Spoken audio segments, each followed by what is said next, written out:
हां, हे you pins हा असतो ना मोठा जुडा असा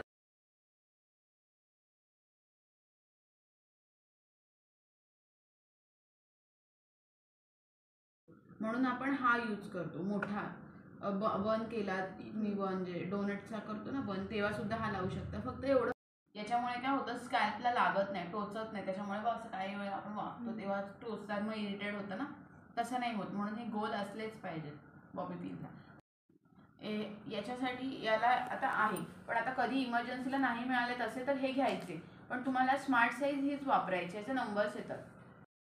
याला तुम्ही किती पण मोठं सेक्शन लावलं सोडलं की हा ॲज इट इज जागेवर येतो. म्हणजे हा सेक्शनला किती टाईट पकडू शकतो ना, पाहिजे त्याच्यामध्ये असं बोट घालून पकड बघा की हा किती टाईट पकडू शकतो सेक्शन.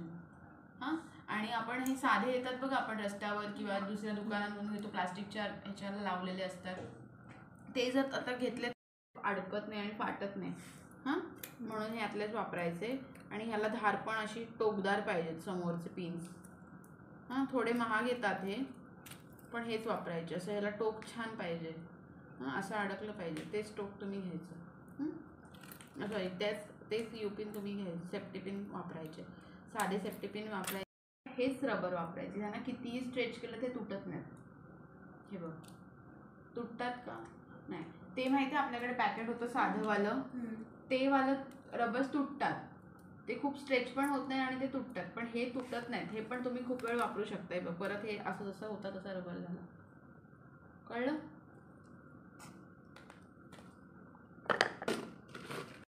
हा एकदम ट्रान्सपरंट होतो, केसांमध्ये दिसून नाही येत. ब्लॅक केसांवर पण जातो. हां, ब्लॅकवर पण जातो आणि व्हाईटला कलरच नाही ना.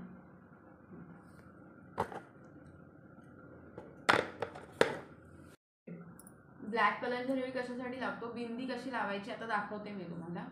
तशी ती बिंदी लावायची, डमी आणायची. याला करगोट्याला आपण लावतात बघा, करगोटा वगैरे बांधतात त्याच्यासाठी धागा असतो बघा, तो धागा आपण डिरेक्टली टाकू. नॉर्मल सुई ओवतो ना तशीच घ्यायची, पण ही मोठी का घ्यायची ती सांगते. याच्यात तुम्हाला आधी एका बाजूला दोन्ही टोकही टाकून घ्यायचे.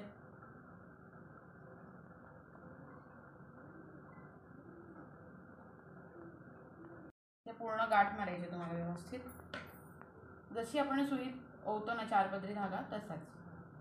इथून टाकायची सुई, टाकली इकडून एका बाजूने. ह्याचे हे 4 होते त्याचे 2 केले असे दिसतं. ही त्याच्या मिडलमधून ही टाकली सुई, ह्याला लॉक करून घेतला. इथे आपण याला काय केलं, आपण लॉक केला आणि हे काढून टाकायचं. मी आता काढलेलं नाही आहे.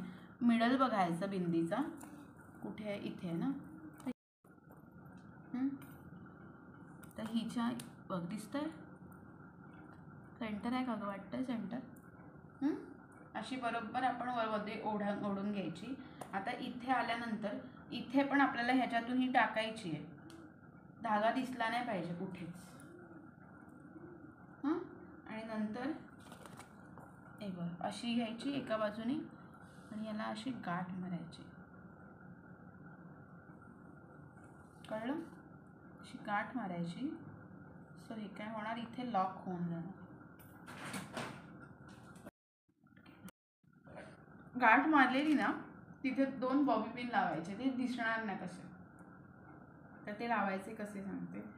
हे बघ हे असे आत गेले पाहिजेत, केसांच्या समोरून दिसले नाही पाहिजेत की आपण बॉबी पिन लावलेत. असे नाही का आपण असे लावतो असे कसे पण हे दिसतात ना, तर कधीच बॉबी पिन समजलं. छोटंसं मागचं टोक हे दिसलं चालेल, पण पूर्ण नाही दिसलं. टेन्शन लावू शकता, पण मुलींनी हायलाइट्स केलेत की नाही खूप मॅटर करतं. मॅचिंगच आणायचे. जनरली मुली लग्नाच्या आधी हायलाइट्स करतात आजकाल, म्हणून मी ह्याच कलरचे करतात म्हणून मी हेच आणले, जे मर्ज होऊ शकतात केसांमध्ये. कळलं? नाहीतर तुम्ही साधेवाले पण वापरू शकता. ब्लॅक प्लेनवाले येतात, पण असेच कर्ल्सवाले वापरायचे. एक लॉंग येतात एक शॉर्ट येतात, लेंथप्रमाणे वापरायचे आपण. हां, साधारण 500च्या आतच येतात. कधी कधी चांगलं घेतलं तर 600पर्यंत. बॅक कोमिंगमध्ये टाकायचे असतात आणि नंतर आपल्या केसांमध्ये मर्ज करायचं असतं. मी दाखवेन कुठल्या तरी एका क्लायंटवरती किंवा कशावरती. नको आहेत, सॉरी पाहिजेत, असं वाटलं पाहिजे की केस आहेत. सो हा असा स्प्रे येतो, आपण हा मारू शकतो. हा डार्क ब्राऊन कलरचा येतो जो केसांमध्ये मर्ज होऊन जातो. कळलं? आता केस खराब होण्यापासून वाचतात म्हणून हा पण यूज करायचा असतो. ह्याला हीट प्रोटेक्टर म्हणतात. हा आपण आपल्या पर्सनल यूजला वापरायचा, क्लायंटला नसतो. म्हणजे जनरली मी नाही, कधीतरीच वापरते की मला असं वाटलं की हिच्या केसांना गरज आहे किंवा काय, तर आपल्याला खूप शायनिंग मिळायची असते ना. खरंच सांगते, मास्क आणि ह्या गोष्टी ज्या आहेत, हीट प्रोटेक्टर वगैरे, ह्या फक्त आपण त्याचा 2-3 दिवस अटेंड करायचे. माझ्या केसांना त्रास नको व्हायला म्हणून मी माझ्यासाठी घेऊ शकते. किंवा एका ब्राईडचे 3-4 फंक्शन तुमच्याकडे आलेत, तिची नंतर कंप्लेंट नाही आली पाहिजे की शाईन स्प्रेनी काय होतं, केसांना स्मूथनेस येतो आणि तुमचं बॅक कोमिंग वगैरे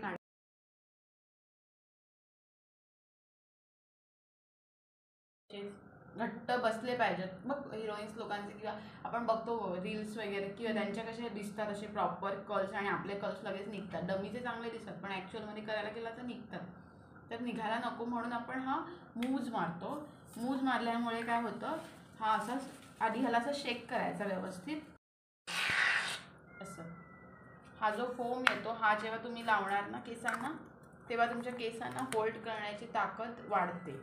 म्हणजे टॉंगला असा फोम येतो जो हे करतो, म्हणजे आधी केसांना लावून घ्यायचा हेअरस्टाईलला, म्हणून हा यूज करतो. याचा नंबर आहे 5. हाच यूज करायचा. याच्यापेक्षा खूप ॲडव्हान्स हेअरस्टाईल काहीतरी केली, डोक्यावरती ताजमहल फुलबिल उभं केलं, तर त्याच्यासाठी येतो दुसरावाला, त्याच्यासाठी हा वाला येतो. त्याची पॉवर याच्यापेक्षा जास्त आहे. आणि ह्याच्याकडे या एवढा, हा 1500 राऊंड आहे, एवढा मग 1800चा आहे. हा एवढा जर तुम्हाला नाही घ्यायचा आहे तर तुम्ही हा 300 रुपयापर्यंत येतो, 350 ते 300. मी पण हाच वापरते, सगळे मेकअप आर्टिस्ट हेअरस्टाईलिस्ट हाच वापरतात. पण हा आता मी नवीन आलं आहे मार्केटमध्ये, पाहिजे आपल्याकडे म्हणून मी हा घेतला आहे. तुम्ही पण हाच वापरा. मी येतो 5+ ब्ल्यू कलरचा, तोही तुम्ही वापरू शकता. आणि यातलाच रेड कलरचा येतो. जर ओसिसचा 1000 रुपीजचा नाही घ्यायचा तर तुम्ही ह्याचाच शाईन स्प्रे येतो, तो रेड कलरचा येतो, टाफ्टचाच, तोही वापरू शकता. म्हणजे 1000 रुपयाचा तो घेण्यापेक्षा 1000 म्हणजे 1000 रुपये तुमचे 3 येतील. हां, म्हणजे ह्याचा टाफ्टचाच रेडवाला पण येईल आणि टाफ्टचाच हा पण येईल, हा वाला होल्डवाला, आणि शाईन स्प्रे पण येतो. शाईनवाला रेड हा डिरेक्टली पण लावू शकतो असं मागे. हां, आणि हे लावतात कुठे, जनरली आपल्या इथे फुलं लावली आहेत केसांना आणि तेवढी पडायला नको. कधी कधी काय होतं, भरपूर आपण फ्लॉरल बर्न करतो आणि तो पडायची भीती वाटते आपल्याला की हा पडला तर, एखादं फुल पडलं तर मग काय करायचं,